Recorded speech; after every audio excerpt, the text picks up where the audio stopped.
Hello friends, welcome to my channel everyday Chhaya. આજે આપણે બનાવીશું પનીરના પરાઠા કે જે તમે લંચ બોક્સમાં લઈ જઈ શકો, ડિનરમાં એન્જોય કરી શકો અને બાળકોને આ ખૂબ ભાવતા હોય છે. મેં અહીં થોડા લચ્છા પરાઠા જેવા બનાવ્યા છે અને થોડા એવા મેં ટ્રાયંગલ શેપમાં બનાવ્યા છે.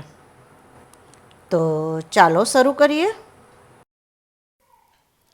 આ માટે મેં અહીં એક મોટું બાઉલ લઈ લીધું છે અને એમાં લગભગ 4થી 5 મારા પરાઠા થાય એટલો લોટ લીધો છે ઘઉંનો, અને એમાં મેં મીઠું ઉમેરી લીધું છે અને મીઠું ઉમેરી આપણે એને બરાબર મિક્સ કરી લઈશું. હવે આપણે એમાં 1થી 2 ચમચી જેટલું મોણ ઉમેરી લઈશું તેલનું. આપણે ફરીથી બરાબર લોટ અને તેલને મિક્સ કરી લઈશું અને આપણે એમાં ગ્રેજ્યુઅલી ધીમું ધીમું પાણી ઉમેરતા જઈ અને એનો આપણે એક સેમી સોફ્ટ જેવો ડો તૈયાર કરી લઈશું. આપણે એ જે લોટ બાંધીશું તે બરાબર મસળી અને રેડી કરીશું, જેથી કરીને આપણો લોટ એકદમ સ્મૂથ થાય. આપણો લોટ બંધાઈ જવા આવે એટલે એના પર આપણે થોડું તેલ ઉમેરી ફરીથી એને બરાબર મસળી અને એને આપણે 10 મિનિટ માટે રેસ્ટ થવા દઈશું.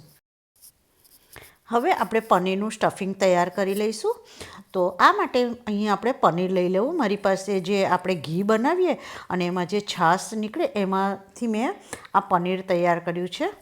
તમારી પાસે જો તૈયાર પનીર હોય તો તમારે એને છીણી લેવું.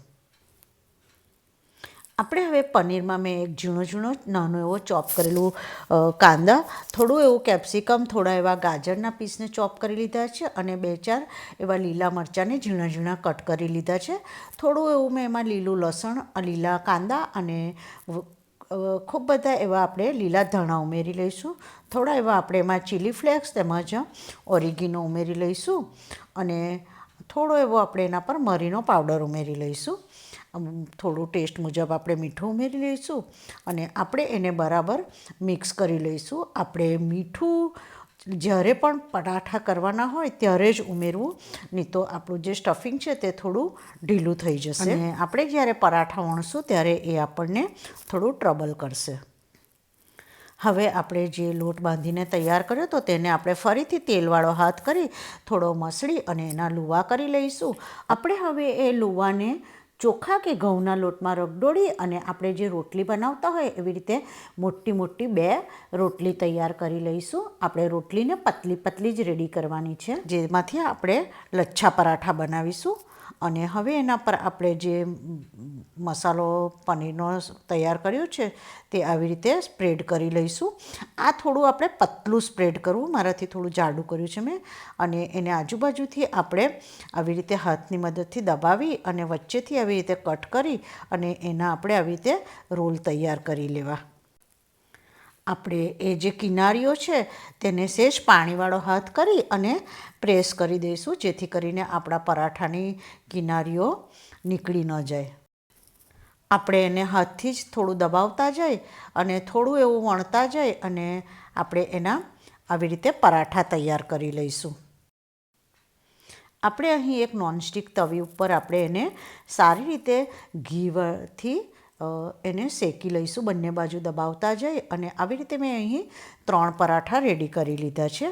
હવે આપણે બીજા ત્રિકોણ શેપમાં પરાઠા જોઈશું, જે એકદમ ઇઝી છે. જે પહેલીવાર લોકો બનાવતા હશે તો પણ તમારા પરાઠા એકદમ સરસ બનશે. તો આવી રીતે મેં એક રોટલી વણી લીધી છે અને આવી રીતે એને બતાવ્યા પ્રમાણે ટ્રાયંગલ શેપમાં એને બંધ કરી લીધી છે. હવે મેં એના પર થોડા લીલા ધાણા અને થોડા લીલા કાંદા સ્પ્રેડ કરી અને સારી રીતે એને આવી રીતે પ્રેસ કરી અને થોડું લોટવાળો હાથ કરી અને હાથથી જ એને પ્રેસ કરી લીધું છે. આપણે હવે એને એક નોનસ્ટિક તવી પર મૂકી દઈશું અને મીડિયમ ટુ સ્લો ગેસ પર આપણે એને થવા દઈશું. એક સાઈડ થોડું કાચું પાકું થાય એટલે આપણે એના પર ઘી ઉમેરી અને સારી રીતે પલટાવતા જઈએ. આપણે બંને સાઈડથી સરસ રીતે સીજી જાય એવી રીતે આપણે એને શેકી અને બધા જ પરાઠા રેડી કરી લઈશું. તો આ રીતે મેં અહીં બીજા એવા 3 પરાઠાને રેડી કરી લીધા છે. તો તમે પરાઠાને ખોલીને જોશો તો આપણા પરાઠાનું સ્ટફિંગ એકદમ સરસ રીતે બધી બાજુથી સ્પ્રેડ થયું અને એકદમ સરસ એવા થયા છે. તમે તેને એકલા પણ ખાઈ શકો, તમે તેને સૂપ જોડે કે લીલા ધાણા મરચાંની ચટણી જોડે કાં તો કેચઅપ જોડે એન્જોય કરી શકો.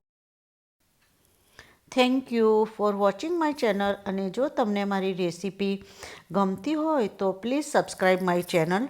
લાઇક, શેર અને સબસ્ક્રાઈબ એકદમ ફ્રી છે.